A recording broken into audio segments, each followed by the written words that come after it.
Hello everyone, it's Miss Burns and I am going to be doing the conscious discipline video for our literacy night that we're having, the drive-through literacy night.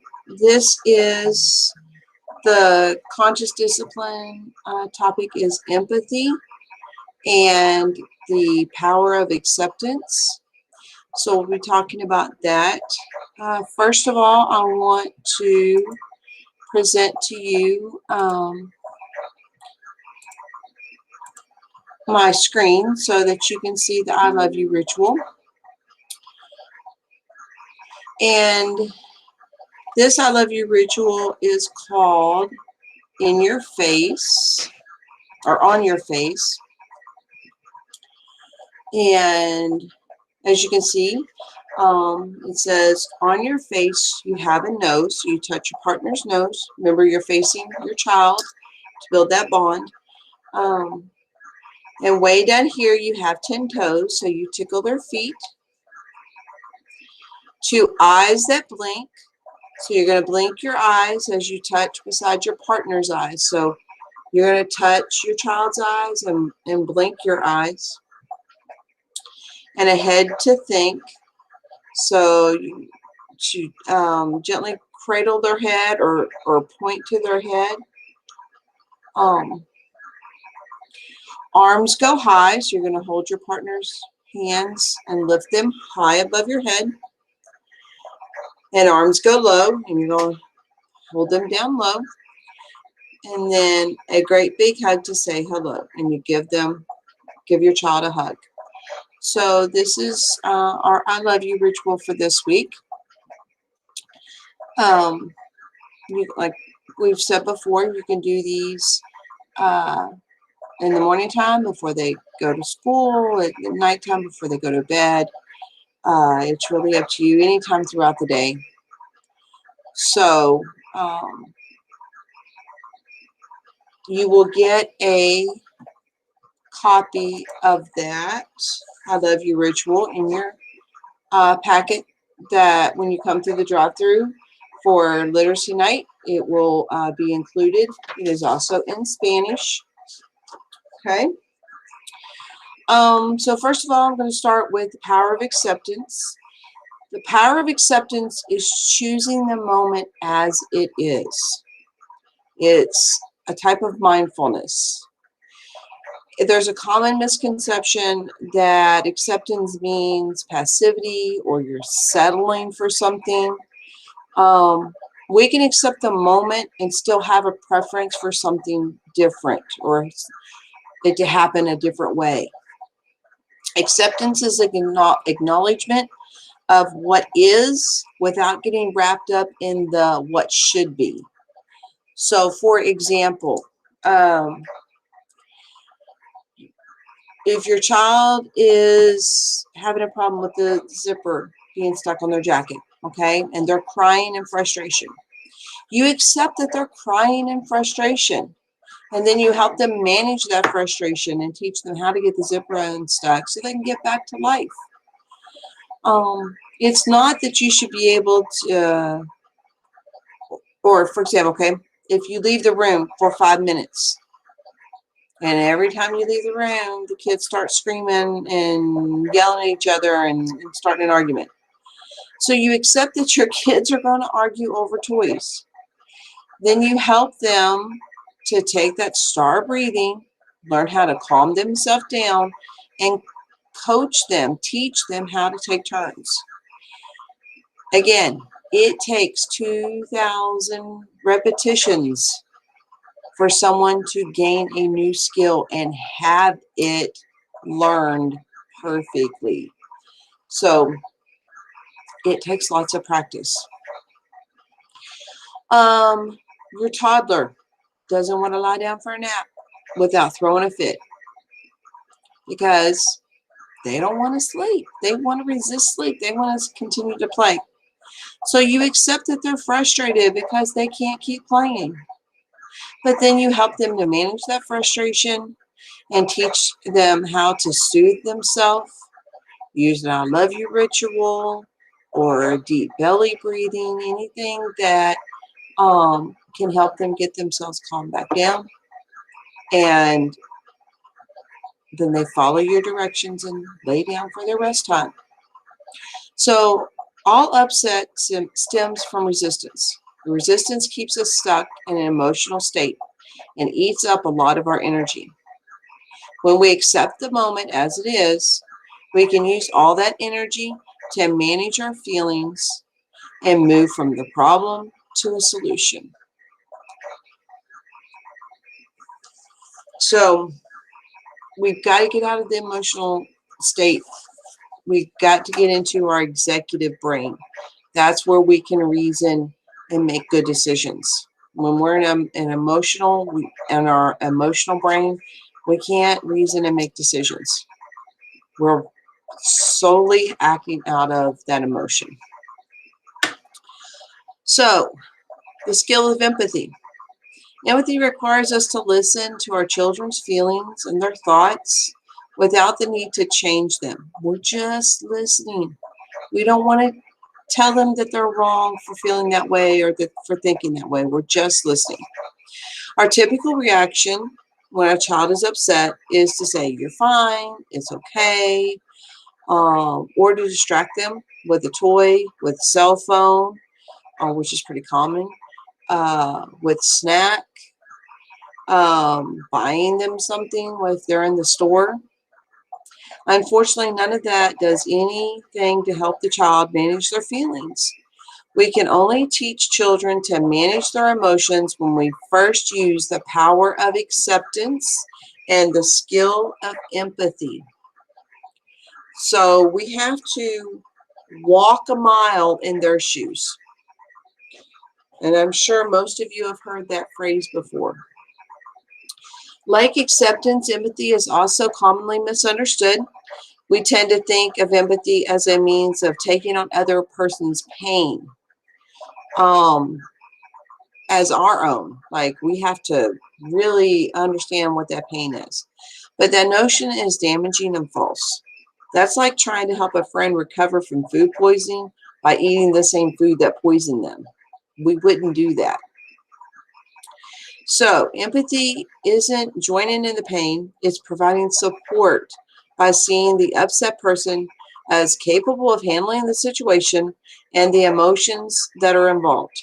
Empathy integrates the brain for perspective taking, personal responsibility, and self control.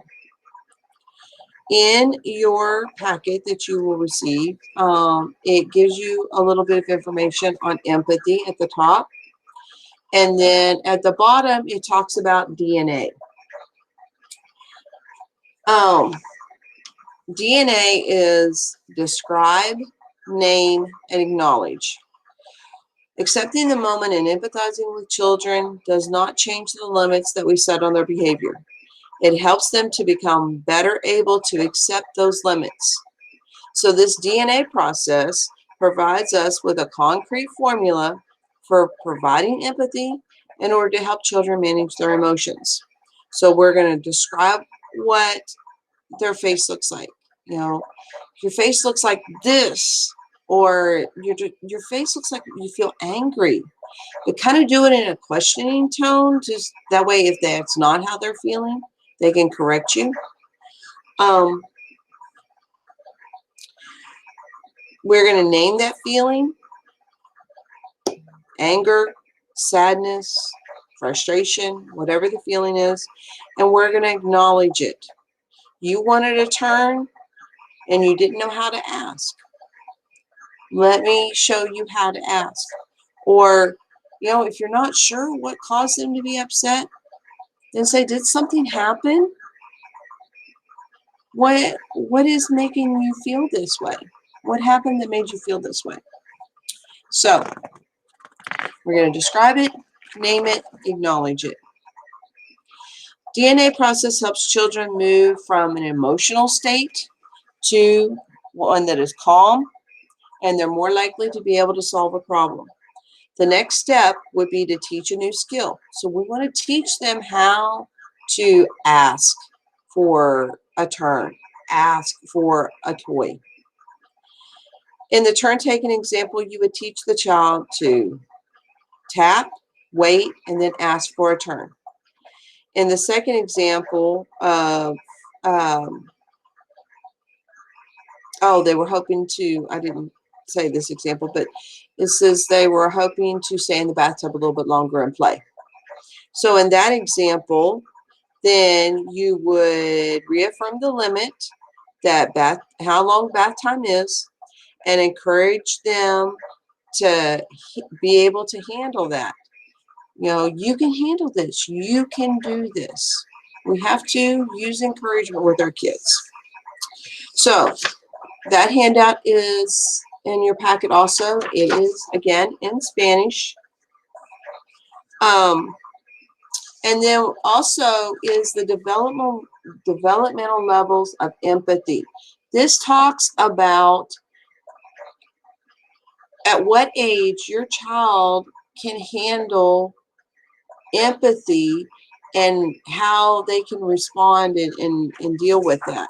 So it goes all the way up to 11 plus. So no matter what age child you have, you'll be able to know. Our 4-year-olds or 5-year-olds that we have here on campus, it says young children begin to separate others upset from their own. They show concern, but often use unhelpful ways of comforting others. A 4-year-old might recognize that their little brother's upset and try to stick a cracker in their mouth, even though it's clearly upsetting him even more. So they're trying to help, they just don't know how to help. So we have to teach them. Another thing we need to teach them is how to identify those emotions. So they need to be able to give those emotions a name. Sad, anger, scared, happy. You know, they know the basic ones. They know happy, sad, and mad. But we need to be able to teach them some of the others. Disappointed, frustrated, anxious. They need to be able to name those. So this will be in your packet also.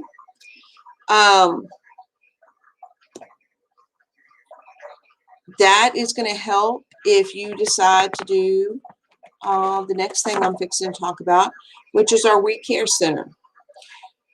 All of our teachers have a We Care Center. And basically what it is a small container of some sort that they have different things in there that might help someone feel better. There may be pictures of family. There may be the emoji faces with the different feelings on there. Band-aids. One of those little cold packs. Different comfort items that if someone got hurt or someone was upset about a situation, that they would be able to take that We Care kit over to that person and say, I want to help you feel better. What is wrong? What can I do to help you? And it teaches them empathy. So that's actually a job that our students have here at school. So you can have that at home also. Common things could be in there would be blankets, stuffed animals, family pictures, like I said, band-aids or bandages, drawing paper and crayons. You know, we all love to color, especially when we're upset. So that's another good thing to have in there. The next thing I wanted to tell you about that is going to be in your packet is there's an article here.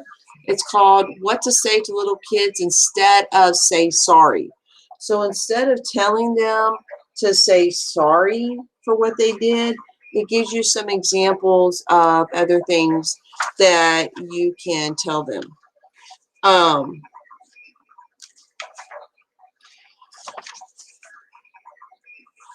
So they're going to describe the action, exactly what happened.